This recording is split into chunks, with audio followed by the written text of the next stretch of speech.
20મો દાખલો આજે 20મો દાખલો નવું ખાલી એટલું જ છે કે એમાં 3 જૂના નમૂના છે. જૂના એટલે 3 જૂના ભાગીદારો છે. અત્યાર સુધી આપણે 2 જૂના ભાગીદારો શીખ્યા અને ચોથો નવો આવે છે એટલે 3 + 1. બરાબર, આ એક વાત છે. એટલે આ એક દાખલો હવે આપણે ક્રમમાં ગણીએ છીએ કે એટલું તો અઘરું નહીં પડે. હવે મૂડી દેવા મિલકત લેવાના પોઈન્ટ છે તો એ પછી વાત. દરેક દાખલામાં હું કહું છું કે ગણતરીઓ અને અઘરા મુદ્દા તમારે પરીક્ષામાં સમય હોય તો કરવાના, પણ ત્યાં સુધીનો પુનઃમૂલ્યાંકનની એન્ટ્રીઓ આપો તો પણ તમારા 5 થી 6 માર્ક થઈ જાય. ચાલો તો હવે આ દાખલાના કયા કયા મુદ્દાઓ છે. તો પહેલું, મિત તેના નફામાંથી 1/8 અને નીલ તેના નફામાંથી 1/24 ભાગ હીરની તરફેણમાં ત્યાગ કરશે. તો આ મુદ્દો છોકરાઓ આપણે ભણી ગયા છે. તો પહેલા આના આધારે પ્રમાણ શોધાશે. જુઓ પંચાય છે ને, જોઈ લો. મિત નીચેથી લખો. મિત તેના નફામાંથી 1/8 નીલ તેના નફામાંથી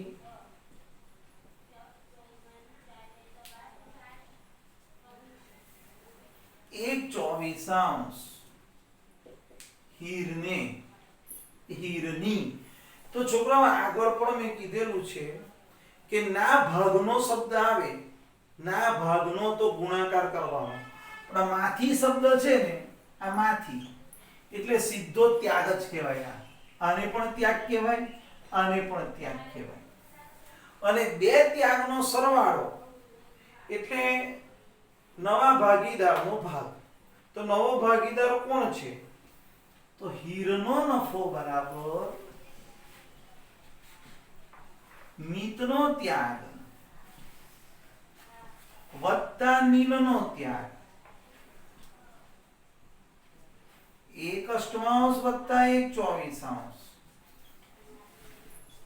લસાવાળી સિસ્ટમ કરીશું એટલે અહીં 24 કરવા 3 વડે ને અહીં 1 વડે, તો 3 + 1/24 તો 4/24 બરાબર 1/6 હીરનો ભાગ. ચાલો, એટલે પહેલી ગણતરી આપણે શોધી હીરનો નફો. હવે મને ખબર છે કે પાઘડીનો મુદ્દો આવ્યો, અને પાઘડીનો મુદ્દો આવે તો પ્રવેશના ચેપ્ટરમાં પાઘડી માટે ત્યાગનું પ્રમાણ હોવું જરૂરી છે. તો નંબર 2, ત્યાગનું પ્રમાણ. ભાઈ ત્યાગ છે ને ફક્ત મિત અને નીલ કરશે.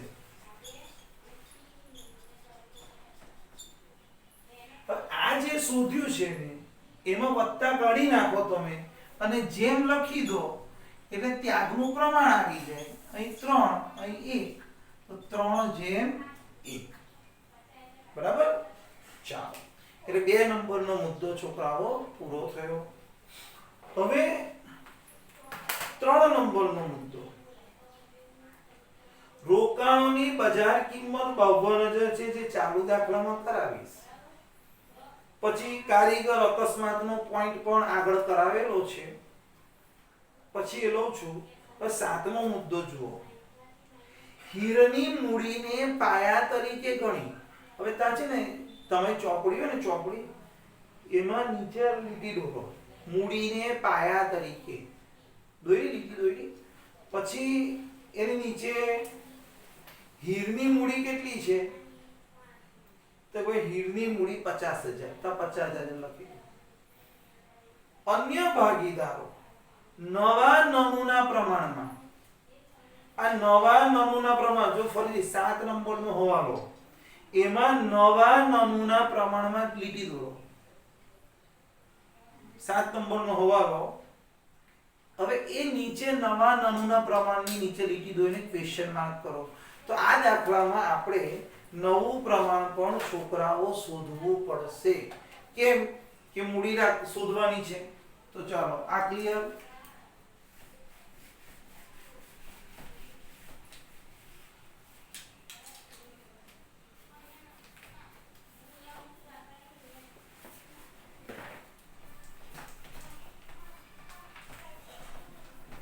તો છોકરાઓ નવું પ્રમાણ બરાબર સૂત્ર શું છે? હવે આપણે ત્રીજી ગણતરી આવ્યા.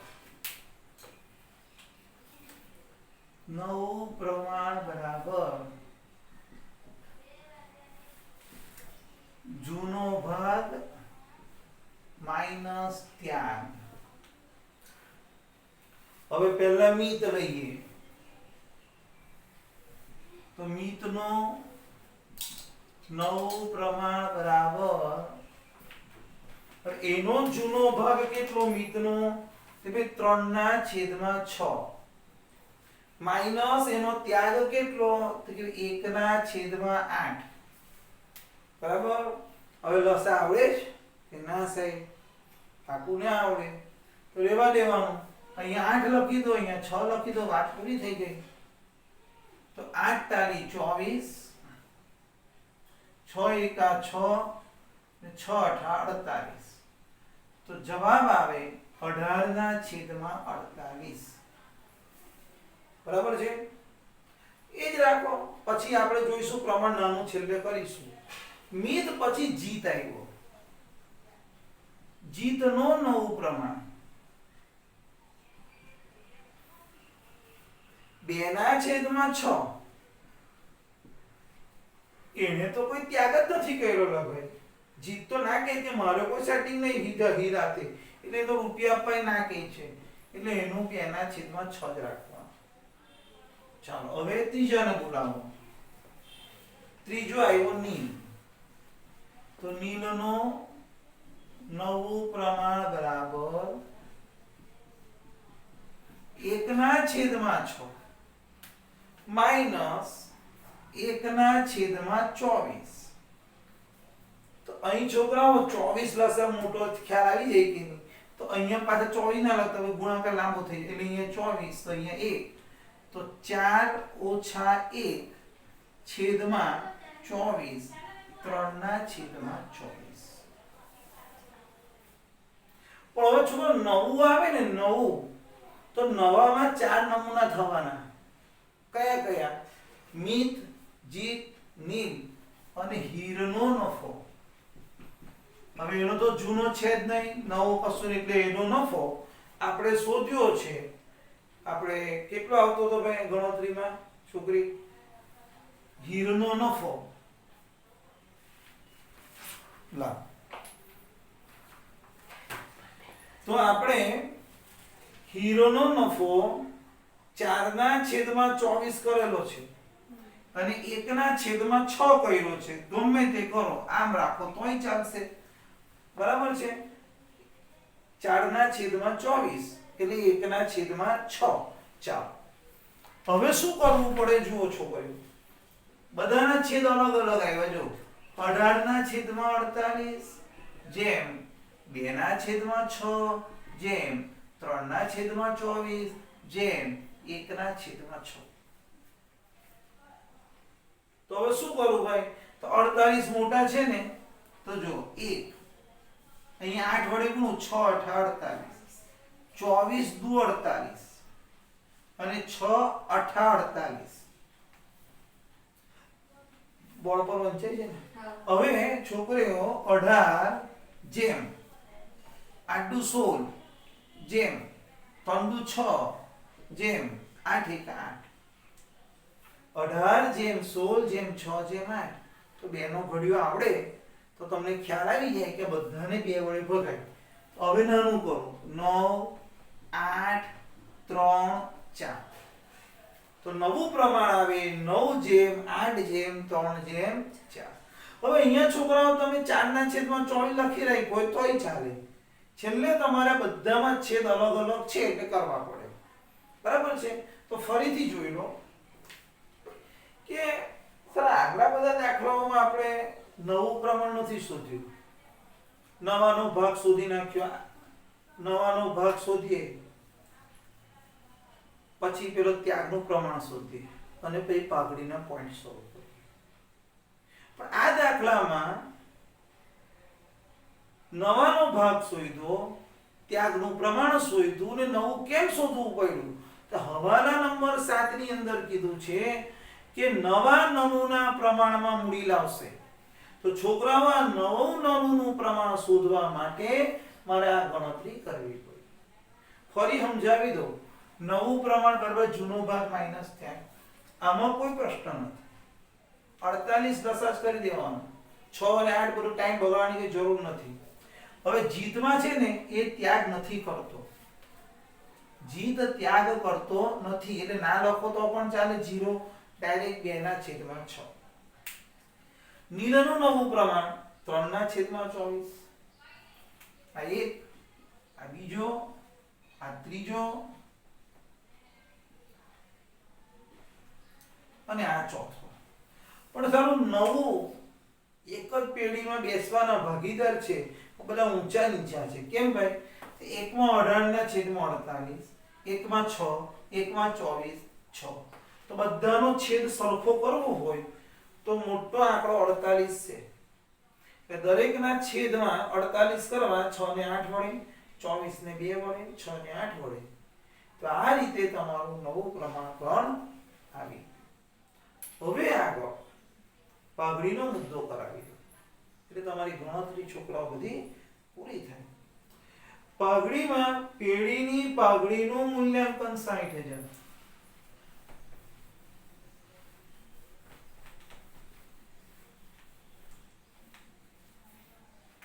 જો ધ્યાન આપજો. પેઢીની પાઘડી વંચાઈ દે ભાઈ. રૂપિયા 60,000. આ પેઢીની શબ્દ વાપરો છે એટલે આને કુલ પાઘડી કહેવાય, આખી ગોળ. હવે એમાં આપણે હીરના ભાગની પાઘડી,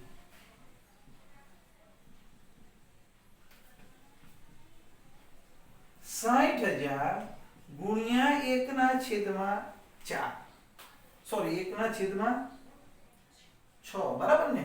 હવે તમે 4/24 લખો તોય ચાલે. ને બધું કંઈક છે ને મોટું રૂપ રાખો, નાનું આઈ લખી દો તોય ચાલે. 4/, તમારા ટોટલ કરી નાખો તો જે આવે તે બરાબર છે. તો તમને જે અનુકૂળ આવે તે. તો અહીંયા પેઢીની પાઘડી થઈ ગઈ 10,000. જો પ્રમાણમાં કોઈ કહેશે 4/24 લખીએ તો તે હરખું જ થાય. 4/24 લખીએ 4/24 તો 1/6 ભાગાકાર કરશો પછી 10,000 આપવાનું. હવે આ તો કુલ પાઘડી આવી, એમાં હીરના ભાગની પાઘડી આવી. હવે એ રોકડા લાવે છે કે બાકી રાખે? તો અહીંયા રોકડા અને બાકી આવું લખી દેવાનું કે લાવે છે, બાકી રાખતો નથી. હવે રોકડા લાવે એટલે કેટલી આમ 2. એ તો હવે આપણું રેગ્યુલર આવી ગયું. ચાલો તો આમ લખું છું, ધ્યાન આપજો. પાઘડી રોકડા લાવે તો પહેલી આમ નોંધ, રોકડ ખાતે ઉધાર 10,000 તે પાઘડીના પ્રીમિયમ ખાતે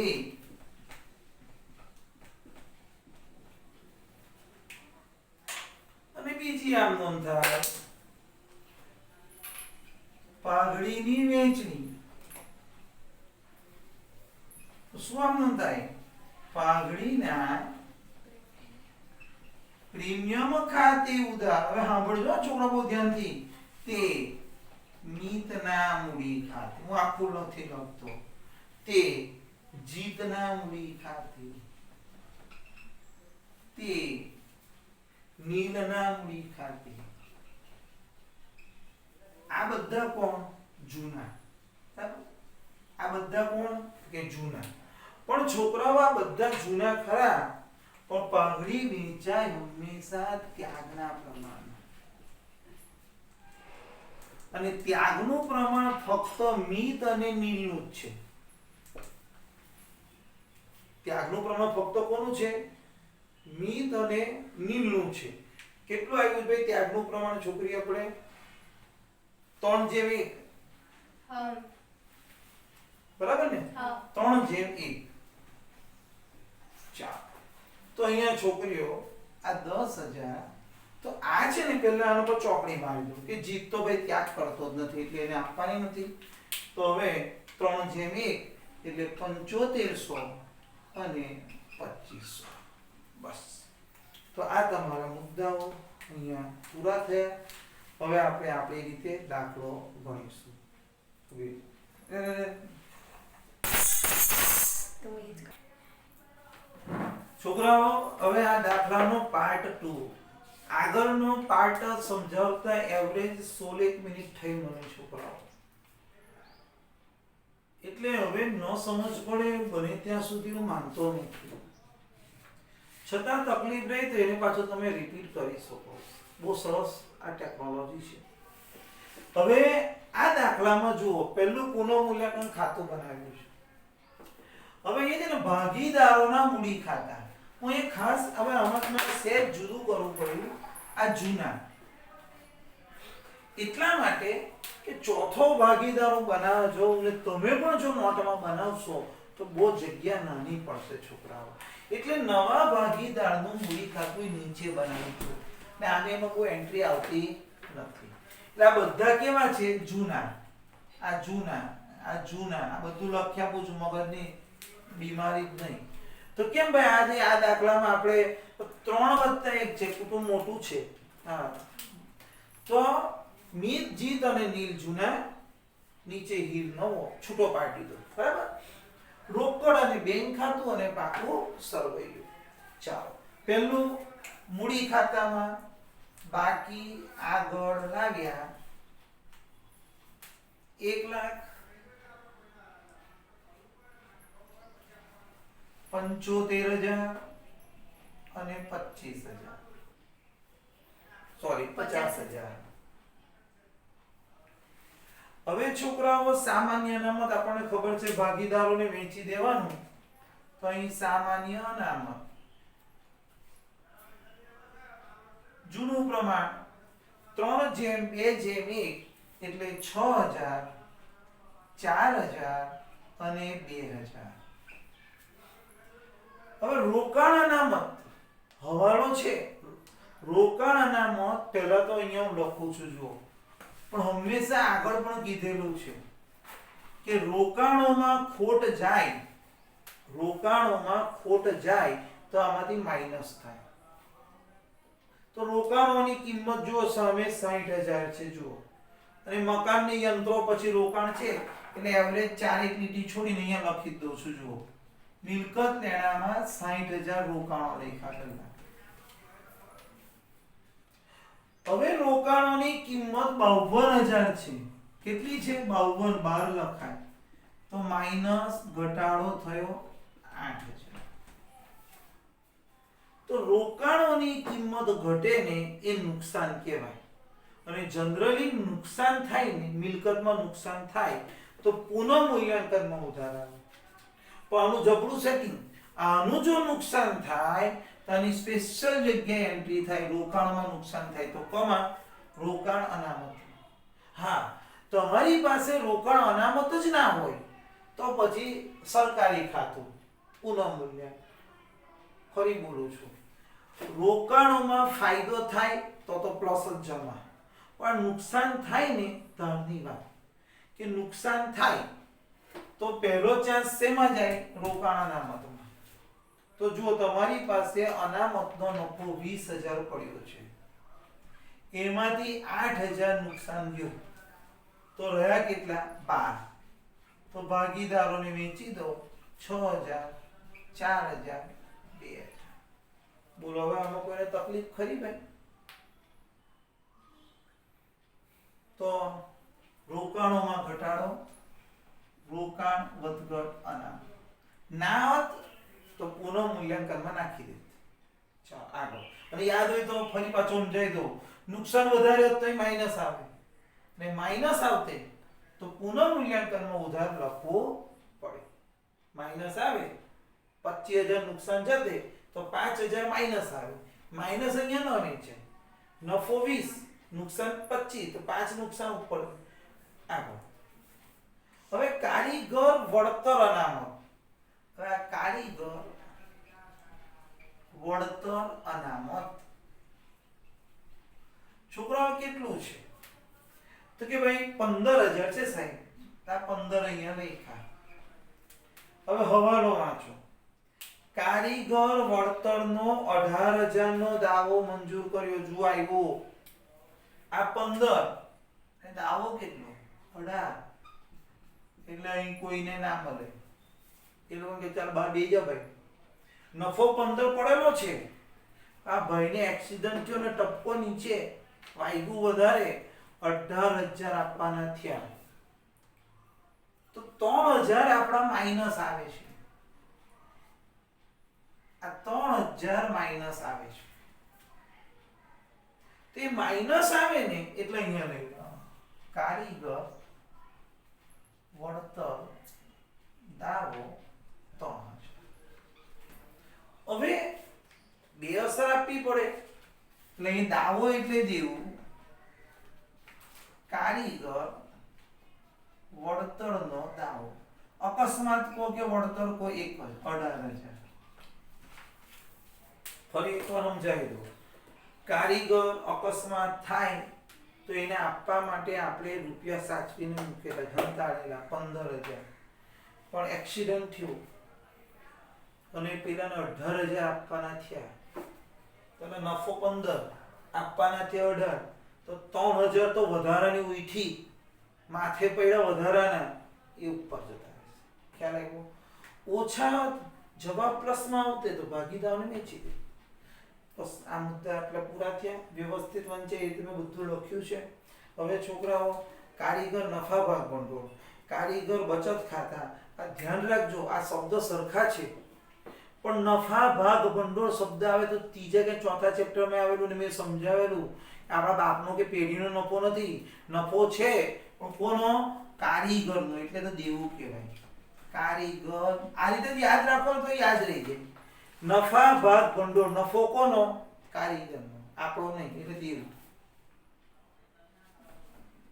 કારીગર નફા ભાગ ભંડોળ. એવી રીતના કારીગર બચત ખાતા એ પણ આપણું દેવું છોકરાઓ. કારીગરોનું છે ભાઈ 35000 40000 ને લેણદાર તો ગોખાઈ ગયો આપણે બધાને કે મૂડી દેને કોઈ હવાલો નથી તો લેણદારો 23000. ચાલો એટલે છોકરાઓ અહીં મૂડી દેવાનો પોઈન્ટ આપણો પૂરો થયો. મૂડી દેવા સાહેબ. હવે મિલકત લેણા સાહેબ જઈએ. મકાન 1 લાખ. હવાલો કહે છે 1,26,000 ગણવી તો શું થયું તો કે ભાઈ વધારો. કેટલો વધારો તો કે ભાઈ 26,000 નો.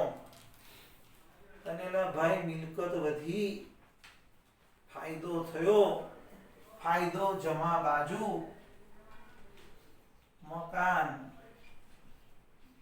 26,000. ચાલો યંત્રો. યંત્રો છોકરાઓ 80,000 છે.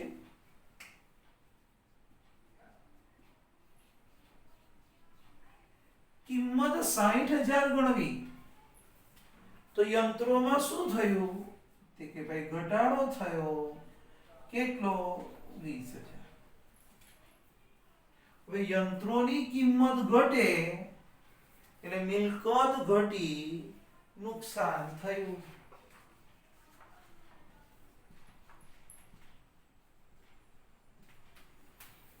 રોકાણો તો આવી ગયું. ચાલો હવે સ્ટોક પર કોઈ હવાલો નથી. 64,000.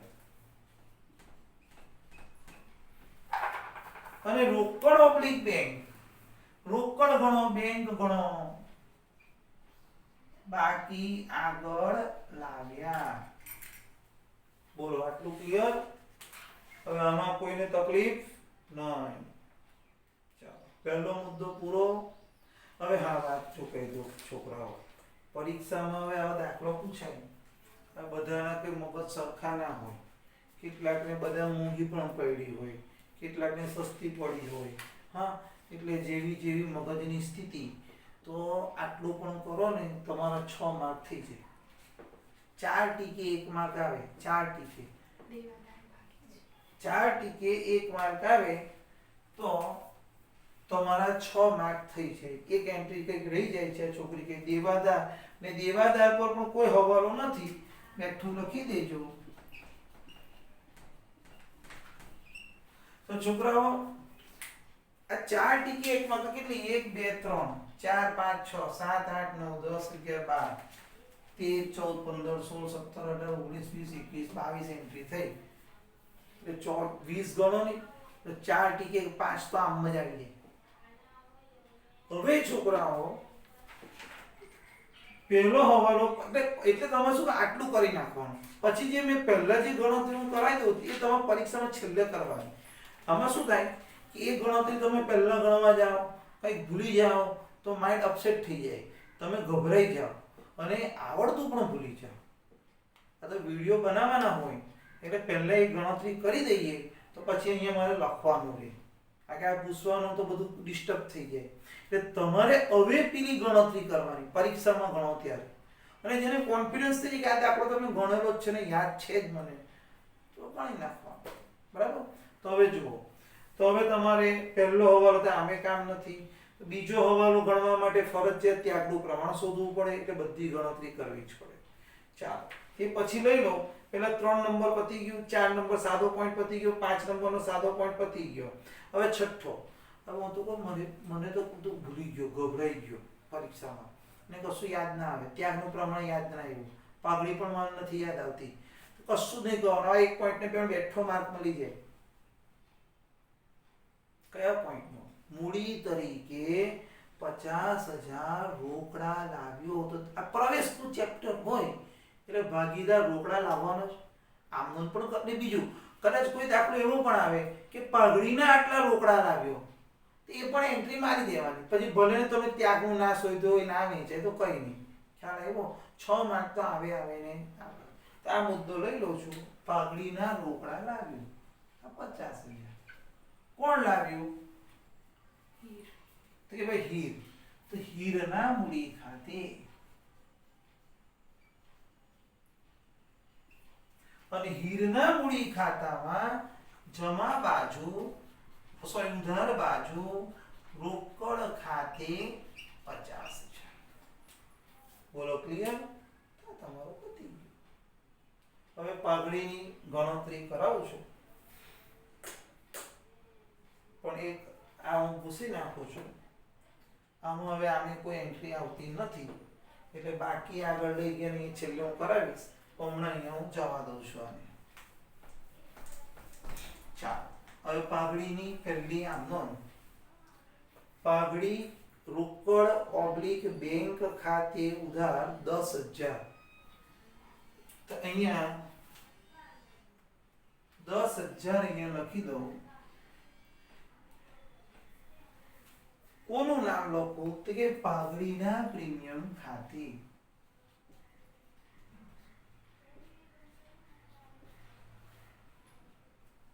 હવે પાઘડીના પ્રીમિયમનું ખાતું તો આપણે બનાવ્યું નથી, પણ બીજી આમ નોંધ.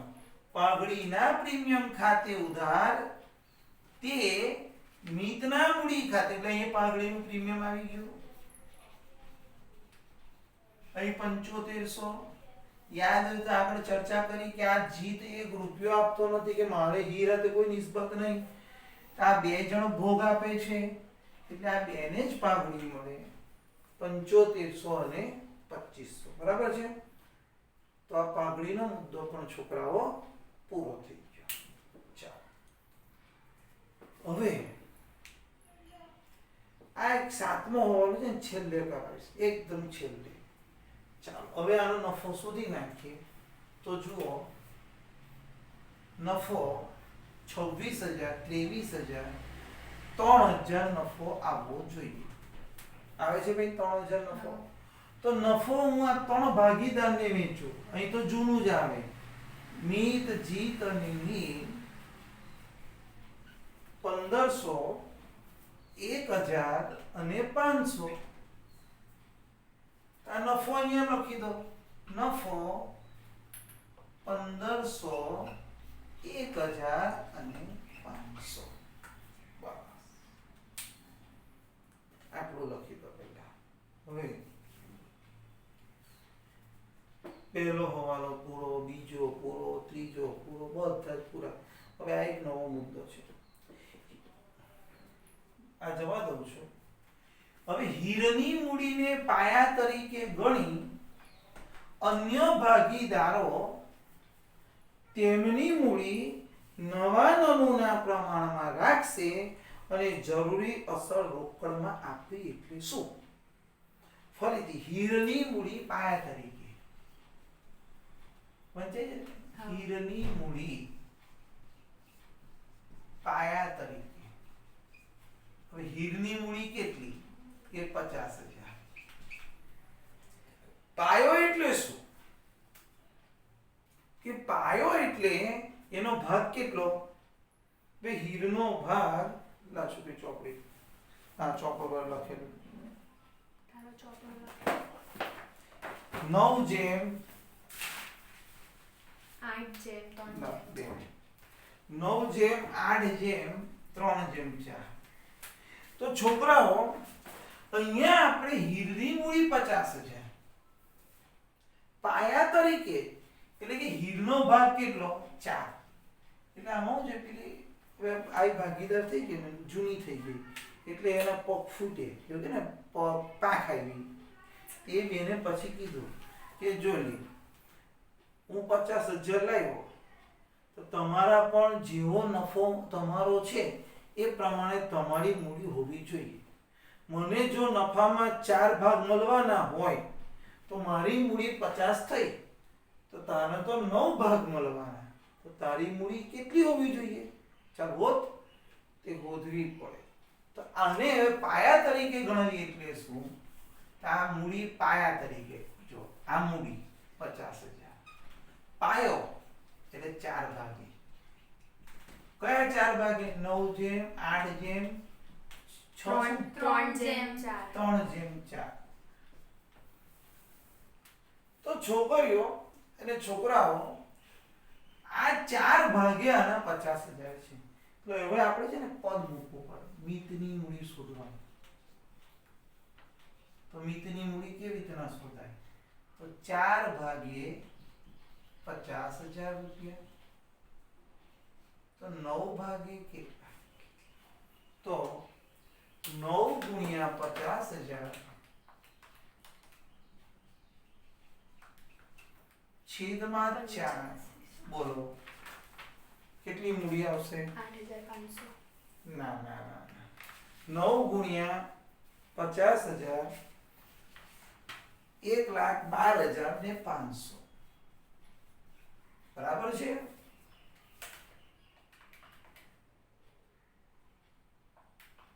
હા. 1,12,500 કોની મૂડી આવી? મિતની મૂડી આવી. સાંભળજો.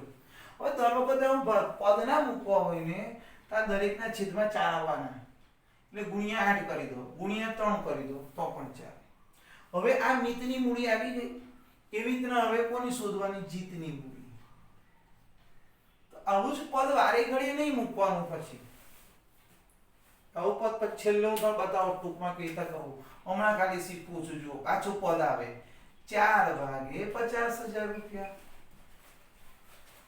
તો 8 ભાગે કેટલા? તો 8 ગુણ્યા 50,000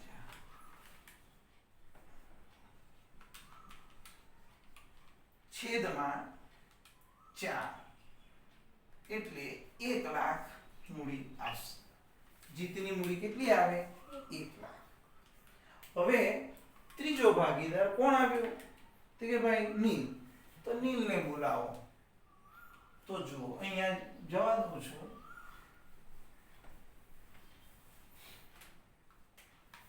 આ નીલની મૂડી 4 ભાગે 50,000. બધામાં પાયો કોણ? તો કે પાયો નવો ભાગીદાર આપણો હીર. એનો ભાગ કેટલો? 4. તો 4 ભાગે 50,000 તો 3 3 ભાગે કેટલા? 3 ગુણ્યા 50,000 છેદમાં 4 37,500 બરાબર છે. તો આ દરેકની લેવલમાં મૂડી આવી ગઈ. એટલે પેલી કે જો મને 4 ભાગે 50 મળે તો આને તો 9 ભાગ છે, આની મૂડી 1,12,500 હોવી જોઈએ, આની 1 લાખ હોવી જોઈએ, આની 37,500 હોવી જોઈએ.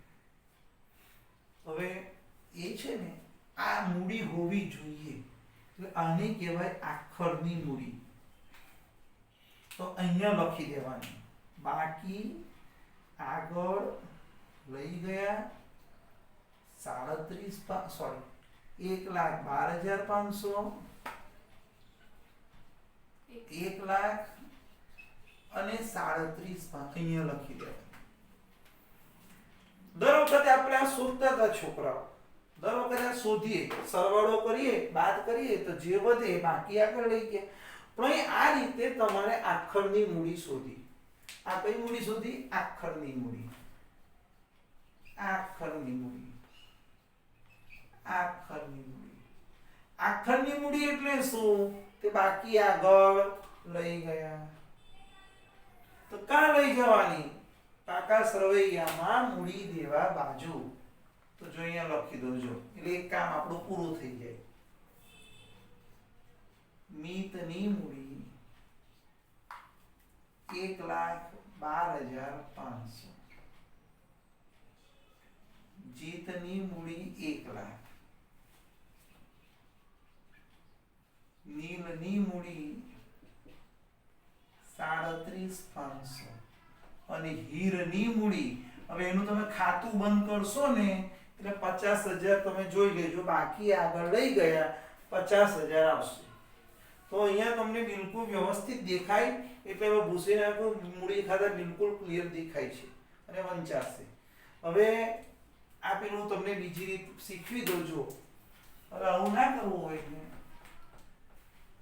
દરેક વખતે પદ નહીં મૂકવાના. મૂડી કેટલી? કે 50,000. આ હીરની મૂડી. પાયો, પાયો છેદમાં આવે 4 ભાગ, એક વખત ભાગી નાખવાના એટલે 12,500 આવે. પછી 9 વડે ગુણી નાખો, 8 વડે ગુણી નાખો અને પછી 3 વખત ગુણી નાખો તો તમારે આવી જશે 1,12,500, 1,37,500. દરેક વખતે પદ નહીં મૂકવાના, આ તો ખાલી શીખો. બરાબર? જો બાકી દાખલો હવે ઘણાને થાય સાહેબ દર વખતે તો આપણે આ શોધતા હતા અને પછી આ લખતા હતા, પણ આ દાખલામાં તો આ લખાઈ ગયું. તો હવે શું કરવું? તો કે ભાઈ હવે આપણે મૂડી ખાતાનો સરવાળો કરવો પડશે અને એનો ડિફરન્સ આપણે શોધીશું. ચાલો તો પહેલા જુઓ, મિતની અંદર તમારા આવવા જોઈએ 8,500 જમા બાજુ ખૂટે છે.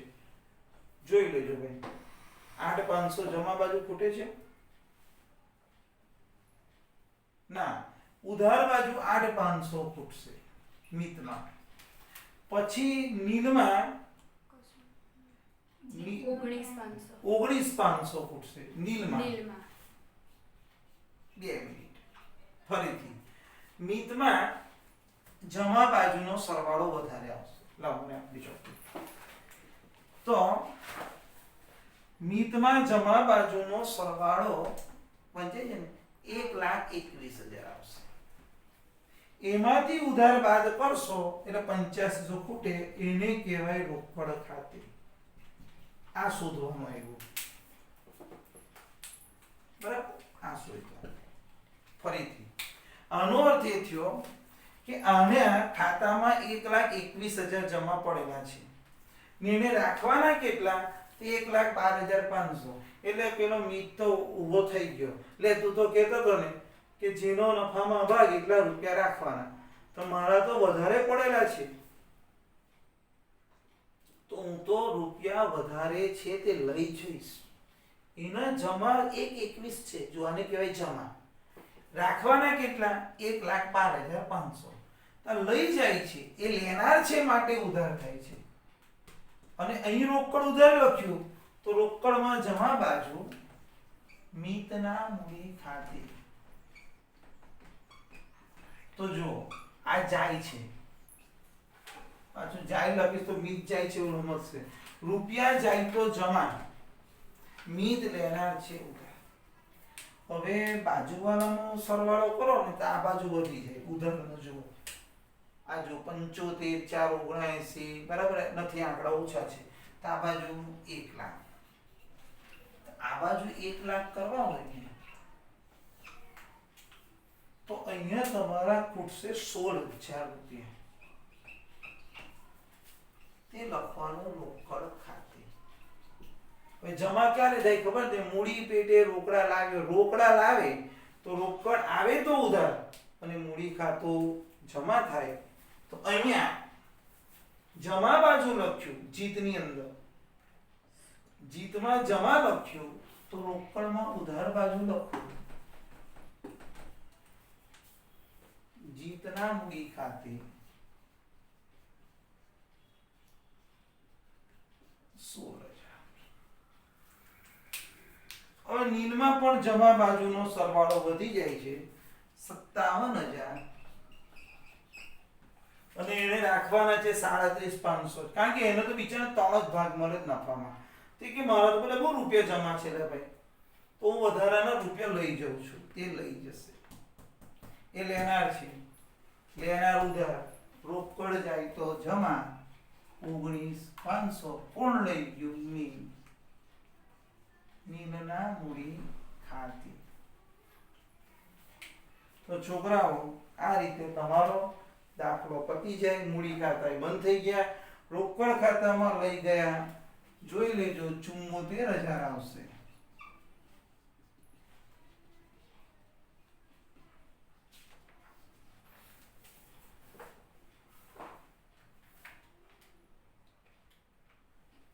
તો 74,000 આવશે તે અહીંયા લખી દો. રોકડ ખાતું 74. તો આ રીતે આખો મોટો દાખલો તમારો અહીંયા પૂરો થાય છે. એવરેજ 45 મિનિટનો આ આખો દાખલો થયો. 15 મિનિટની સમજૂતી અને 30 મિનિટનો દાખલો ને હું માનું ત્યાં સુધી ક્લાસરૂમ કરતાં પણ સારો શીખવાય છે, સારું રીતે કરાય. કારણ ક્લાસરૂમમાં અડધું એક તો તમારું ધ્યાન ના હોય, બીજું બોર્ડ પર આવતા સેટિંગ થતું નથી લખવાનું. અને મને ખ્યાલ છે, મારા અનુભવે મેં પહેલી વખત વ્યવસ્થિત ખાના પાડીને દાખલા ગણાવેલા. એ તો અમે છૂટા હાથની લાઈનો મારતા હોય, પણ વ્યવસ્થિત ફૂટપટ્ટીથી તમને હરખું વંચાય એટલે આ રીતે પાડતા હોય. કોઈ દિવસ મેં વિગત રકમ લખી નથી. વિગત રકમ લખીને દાખલા ગણવા પડે છે, બરાબર છે. એટલે હવે તમે તમારી મહેનત કરજો. Thank you.